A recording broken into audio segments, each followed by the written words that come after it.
For the supine hook lying weighted scapular protraction, you're going to start in this hook lying position with your knees bent to roughly 90, but it can be a little less, a little more.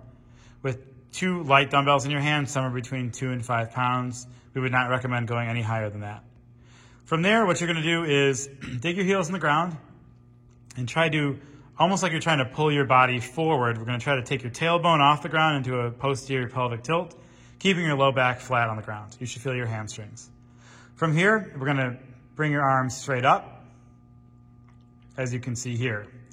We're going to take a quiet breath in through your nose. As you exhale through your mouth, you're going to try to reach your shoulder blades off the ground as you turn your thumbs out. You want to reach far enough up towards the sky that you feel your head tilt back.